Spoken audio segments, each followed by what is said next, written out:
उठते बैठते चलते फिरते खाते पीते यदि हमारे दिमाग में नाम चलने लगे, दिमाग को तो समझ रहे ना, हाँ राधा लिखा हुआ है, बार बार उठते हुए, पर है बहुत कठिन, मन नहीं लगेगा, भागेगा। पर अगर इसमें लगा दिया, बार बार हटा के लगाते रहे, तो फिर जीवन सार्थक हो जाएगा। आप देख लेना, जो पीछे प्रश्न करता थे उन्होंने कहा था 15 वर्ष से मैं जप रहा हूं, और महाराष्ट्र के थे, तुकाराम जी के परिकर के थे, 15 वर्ष से जप रहा हूं लेकिन मुझे वो आनंद नहीं मिला। तो हम कहा आप ये करके देखना, अगर 15 दिन में समझ में आ जाए तो हमें बताना कि 15 दिन में कैसा लगा। पर है कठिन, क्योंकि आप जहां लिखना चाहोगे भागेगा, वो मन बार बार भागेगा, और आपको बार बार घसीट के लाना है, बार बार लिखना है, और जहां टिकने लगा 5 सेकंड 10 सेकंड 20 सेकंड नाम में, फिर देखना दे, ये पाप का नाश करके बहुत जल्दी आनंद प्रदान करता है। रितेश जी, राधे राधे महाराज जी। महाराज जी, मैं YouTube के माध्यम से आपका सत्संग पिछले 8 महीनों से सुन रहा हूँ। आपके प्रवचन द्वारा पता चला कि नाम जप, संतों का समागम, भक्तों के संग की महिमा। आपने बताया कि बिन हरि कृपा मिले नहीं संता। तो हरि की कृपा कैसे हो कि निरंतर संतों का प्रत्यक्ष समागम मिलता रहे? संत गुरुदेव, तो अभी हरि की कृपा नहीं मान रहे क्या? नहीं, आज मुझे बहुत बड़ी कृपा हुई। पहली कृपा हुई मानव देह, पहली कृपा हुई हमें जो मनुष्य शरीर मिला।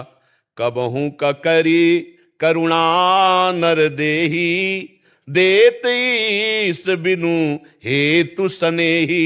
बिना हेतु, अहेतु की प्यार करने वाले भगवान ने मुझे मनुष्य शरीर दिया, हमें जो मनुष्य शरीर मिला। कबहू का करी करुणा नर देही, देत ईस बिनु हेतु सनेही। बिना हेतु, अहेतु की प्यार करने वाले भगवान ने मुझे मनुष्य शरीर दिया, फिर उसमें हमें सत्संग दिया, फिर उसमें हमें भजन करने की भावना दी। अब हम भजन कर रहे हैं तो प्रतिपल हमारे ऊपर हरि की कृपा है। अगर भजन नहीं हो रहा तो फिर हम मानेंगे कि अभी हम कृपा पात्र नहीं बने। नहीं तो अगर भजन में और साधु संग मिल गया तो मुझे लगता है अब भरोसा हो जाना चाहिए कि हमारे ऊपर विशेष कृपा है। अब मुझे भाव भरोसा हनुमंता, बिनु हरि कृपा मिले नहीं संता। जो प्रभु मोहि अनुग्रह कीन्हा, तो तुम आई दरस हटि दीन्हा। तो हमें लगता है हमें भगवान की कृपा पर विश्वास कर लेना चाहिए, और जो नाम प्रिय खूब नाम जपना चाहिए। और निरंतर संत संग का मतलब होता है रात दिन उनके पास रहना नहीं, ये भ्रम में मत रहना। संत के पास रात दिन रहना सत्संग नहीं है, उनकी बात मान लेना रात दिन सत्संग है।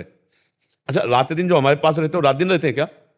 अरे भाई, शयन किया तो वो अपने कमरे में किया, हम अपने शयन नहीं, अपनी भी तो दिनचर्या है, भजन साधन अपना भी तो है। तो हर समय थोड़ी हमारे साथ रहते हैं। साथ का मतलब कि हर समय संत संग का मतलब जैसे हमने जो कहा, अब वो जब आप पालन करोगे तो आप देखोगे आपके दिमाग में एक प्रेमानंद बैठे मिलेंगे। वो बाबा ने कहा था ऐसे चलना है, वो ऐसे नाम जप करना है, ऐसे पहले बाबा ध्यान आएंगे फिर वो क्रिया ध्यान आएगी, बार बार तुम्हारे। तो रात दिन साधु संग हो रहा है कि नहीं हो रहा? उनकी आज्ञा पे चलने का मतलब साधु संग। पूज्य पादुड़िया बाबा ने ये कहा था, पंडित गया प्रसाद जी ने ये कहा था, अमुक संत ने ये कहा। वो हमारे सत्संग हो रहा है कि नहीं हो रहा है? हम हर समय उनकी आज्ञाओं पे चल रहे हैं तो हम उनका संग कर रहे हैं। और अगर उनकी आज्ञा का पालन न करें तो साथ रहते हुए भी संग में, तो महापुरुषों के पास रहने की बात नहीं है, महापुरुषों का संग करने की बात है। और संग का मतलब होता है उनकी आज्ञा का पालन। संग होता है आज्ञा पालन से। आप देखो हमारे पास बैठे हो, आप हमारे संग में अभी प्रगट में मान रहे हो, लेकिन ये संग नहीं है। जब ये बात अपने रंग में लाओगे तब संग माना जाएगा। तब आपको नजर आएगा कि हर समय प्रेमानंद आपकी खोपड़ी में बैठा हुआ है, नहीं नजर आएगा कि आज्ञा का पालन कर रहा है, तो उसको दिमाग में अपने बैठे दिखाई दे रहा है। देखो ना, आप देखो जब कोई बात आएगी तो आपको लगेगा बाबा ने कहा था, तो आएगा ना रूप सामने, तो संग हुआ ना।